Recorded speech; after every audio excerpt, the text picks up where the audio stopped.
बदकिस्मती है कि इस बार भारतीय जनता पार्टी ने एक पर्टिकुलर पर्सन को आगे लाने के चक्कर में BCA महिला के लिए इन्होंने रिजर्व किया, क्योंकि हमें सबको पता है वो एक महिला कौन है और उनके पहले लिस्ट में उसका नाम भी था और फिर उसके बाद उनको टेक्निकल ग्लिच पता चला कि उनका जो BCA सर्टिफिकेट है वो राजस्थान का है, इसलिए लास्ट मिनट एक और कैंडिडेट को लाया गया। इस लेडी को कोई नहीं जानता और परिवारवाद का इतना बड़ा एक ठप्पा है कि उनके हस्बैंड बहुत साल पहले भारतीय जनता पार्टी में लड़े थे, इसलिए आज उनको लाया जा रहा है। तो आज गुड़गांव में एक महिला ऐसी नहीं है जो आपकी बात रख सके। तो बस ये दर्शाएगा कि जो गुड़गांव की जनता है वो अपना जो दिमाग है वो अपने पर्स में रखती है और वो बिल्कुल सोच नहीं रही है कि आपको कैसे लोग चाहिए। अगर आप ऐसे डबल स्टैंप लाएंगे तो ऐसे आपने ना आपकी बात सुनेंगे। अब दूरी तो मैंने खुद कर दी। अगर ओपन एक सीट थी, आपने उसमें रिजर्वेशन डाली जिसमें मैं शामिल नहीं हो सकती, तो मैं क्या करूँ? पूरी सेटिंग कर ली थी। वो बात है ना कि विकेट भी हमारी, अंपायर भी हमारा, पिच भी हमारी, आज इधर से बॉलिंग करेगा, उधर से बॉलिंग करेगा, पूरी तरह से इलेक्शन फिक्स।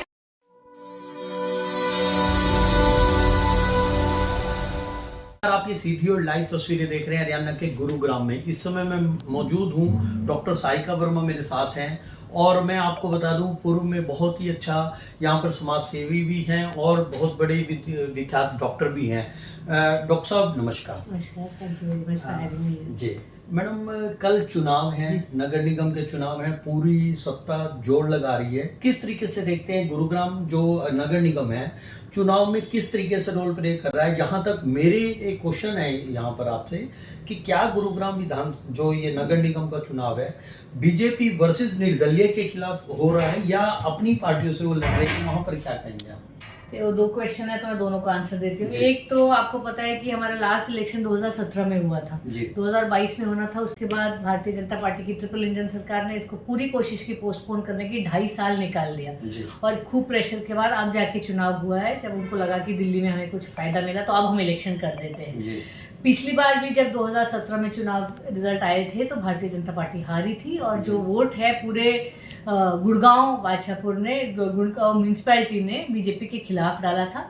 ये अलग बात है कि चुनाव के बाद किसी भी वजह से काफ़ी सारे काउंसलर बीजेपी में शामिल हो गए और उन्होंने अपना मेयर बनाया।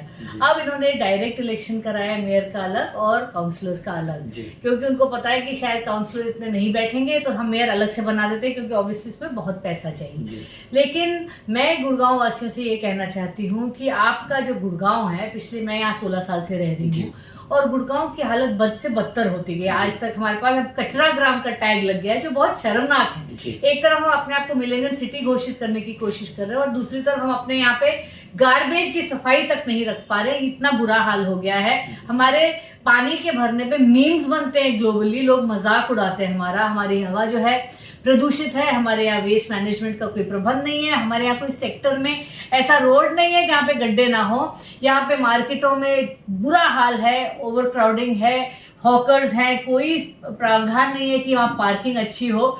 और उसके बावजूद भारतीय जनता पार्टी जो 10 साल केंद्र में भी रह चुकी है, स्टेट में भी रह चुकी है, MCG में भी रह चुकी है, आज अगर वो कह रही है कि हम दावा कर रहे हैं तो ये हमारे जनता की, मैं बताऊंगी कि हमारी बहुत ही इट इज डेस्परेशन कि हम आज भी अगर भारतीय जनता पार्टी को चुनते हैं, दैट जस्ट मीन्स दैट हम लोगों को अपने ऊपर विश्वास नहीं है। मेरा सभी से निवेदन रहेगा, इतने बड़े जो इलेक्शन होते हैं उसमें तो आप चलो मोदी जी का चेहरा देखते हैं, लेकिन म्यूनसिपैलिटी के इलेक्शन में आपको वहां ऐसा आदमी या लेडी ढूंढनी चाहिए जो आपके लिए काम करे, जो आपका फोन उठाए, जो आपके व्हाट्सएप पे जवाब दे, जो आप जब भी जाएं उनके दरवाजे आपके लिए खुले हों। बहुत बड़े बड़े बंगलों में, गाड़ियों में जो जिनके पास बहुत ज्यादा अपार पैसा होता है, जो स्ट्रॉन्ग मैन है आपके एरिया के, वो दोबारा मुड़ के आपको अंदर घुसने नहीं देंगे। जैसे आपके विधायक नहीं मिलते आपसे, जैसे आपके सांसद नहीं मिलते, जैसे हमारे प्रधानमंत्री के पास हमें एक ट्वीट करने के अलावा हमारे पास कोई प्रावधान नहीं है कि किसी भी बात का हम सुनवा सकें। तो MCG इलेक्शन जो है गुड़गांव का क्षेत्रीय इलेक्शन है, निकाय चुनाव है। यहाँ पे ऐसे लोगों को लेके आइए जो आपका बात माने, आपके लिए काम करे, आपके क्षेत्र के लिए लड़े और आवाज उठाएं।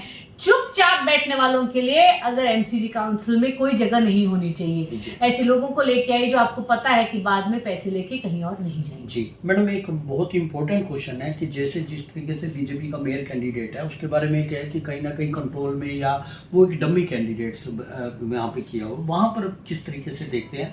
गुरुग्राम की जनता को क्या मैसेज देंगे? एक ऐसा कैंडिडेट ला दिया है जिसको रूल्स का या वो एक परिवारवाद थोपा गया। देखिए, गुड़गांव की जो बहुत ही बदकिस्मती है कि इस बार भारतीय जनता पार्टी ने एक पर्टिकुलर पर्सन को आगे लाने के चक्कर में बीसीए महिला के लिए इन्होंने रिजर्व किया, क्योंकि हमें सबको पता है वो एक महिला कौन है और इनके पहले लिस्ट में उनका नाम भी था और फिर उसके बाद उनको टेक्निकल ग्लिच पता चला कि उनका जो बीसीए सर्टिफिकेट है वो राजस्थान का है, इसलिए लास्ट मिनट एक और कैंडिडेट को लाया गया। इस लेडी को कोई नहीं जानता और परिवारवाद का ये इतना बड़ा ये ठप्पा है कि उनके हस्बैंड बहुत साल पहले भारतीय जनता पार्टी में लड़े थे, इसलिए आज उनको राया जा रहा है। तो आज गुड़गांव में एक महिला ऐसी नहीं है जो आपकी बात रख सके। इसका मतलब यही हुआ ना कि हम बस रबर स्टैंप को लाना चाह रहे हैं और ये अगर ये जीत जाती है तो बस ये दर्शाएगा कि जो गुड़गांव की जनता है वो अपना जो दिमाग है वो अपने पर्स में रखती है और वो बिल्कुल सोच नहीं रही है कि आपको कैसे लोग चाहिए। अगर आप ऐसे रबर स्टैंप लाएंगे तो ऐसे आपके ना आपकी वो बात सुनेंगे। आज उनसे कोई पूछा जाए कि भाई आपकी पॉलिसी क्या है, बोली पहले हम चुनाव जीत लेते हैं उसके बाद हम पॉलिसी समझेंगे। अगर ऐसे इंसान को आप मेयर बनाना चाहते हो तो भाई फिर भगवान भरोसे तो हमारा चल ही रहा है, ऐसे भी चलता रहेगा। कोई दुनिया तो खत्म होने नहीं वाली, ना आपके सड़कें ठीक होंगी, ना नालियां साफ होंगी, ना मार्केट ठीक होगी, ना आपकी हवा साफ होगी, ना आपका गार्बेज, फिर बाद में रोते रहिएगा, उसके बाद फिर नमो नमो करते रहिएगा। मैडम, आम आदमी पार्टी चुनाव से दूर है और खास तौर पे डॉक्टर सारिका वर्मा जो निरंतर आवाज उठाती रहती है, तो वहीं कहाँ से दूरी बनाई हुआ है या आम आदमी पार्टी? आप मेयर कैंडिडेट के रूप में आपको देखा भी जा रहा था, तो वहाँ आपने दूरी क्यों? अब दूरी तो उन्होंने खुद कर दी। अगर ओपन एक सीट थी, आपने उसमें एक रिजर्वेशन डाल दी जिसमें मैं शामिल नहीं हो सकती, तो मैं क्या करूं? जी ठीक है। अगर आम आदमी पार्टी का आपको पता है कि गुड़गांव में हरियाणा में बहुत बढ़िया प्रेजेंटेशन रहा नहीं। गुड़गांव हरियाणा में कई जगह तो लोग लड़ रहे सिंबल पे, लेकिन गुड़गांव की जितने भी हमारे कैंडिडेट्स थे, सुशील गुप्ता जी से मीटिंग हुई थी और यही डिसाइड हुआ कि वो लोग इंडिपेंडेंट रहना चाहते हैं। और हम लोग कई जगह, आपको पता है, मैं कई वार्ड्स में सपोर्ट करी। वार्ड 3 में सचिन शर्मा है, वार्ड 32 में हमारे नितिन बत्रा है। हम लोग जमीन पे जा रहे हैं, बहुत अच्छा उनका कैंपेन चल रहा है। ये भी कहूंगा मैडम कि इन्होंने दूसरी पार्टियों को लगभग पूरा प्रॉपर टाइम ही नहीं दिया। दिल्ली इलेक्शन के बाद तुरंत इन्होंने देखिए उन्होंने अपनी पूरी सेटिंग कर ली थी। वो बात है ना कि विकेट भी हमारी, अंपायर भी हमारा, पिच भी हमारी। आज हम इधर से बॉलिंग करेंगे, आज उधर से बॉलिंग करेंगे। पूरी तरह से इलेक्शन फिक्स्ड है। आपको पता है दिल्ली में किस तरह कोर्ट्स के बाद, इलेक्शन कमीशन के बाद, पुलिस, दिल्ली पुलिस को लेने के बाद जिस तरह के आप दिख रहे हैं कि डेमोक्रेसी की जिस तरह बुरी तरह हत्या हो रही है, गला घोटा जा रहा है, वो हर तरफ हो रहा है। लेकिन मैं उसमें आज पढ़ना नहीं चाहती हूँ। कल चुनाव है। मेरा गुड़गांव के लोगों से निवेदन है कि एक मौका बदलाव को दीजिए। कैंडिडेट ऐसा चुनिए जो आपका काम करे, आपकी आवाज उठाए, आपके लिए लड़े। और अगर गुड़गांव में हम ऐसे लोग नहीं लेके आएंगे तो बाद में मत कहना कि भाई हमारी कोई सुनता नहीं।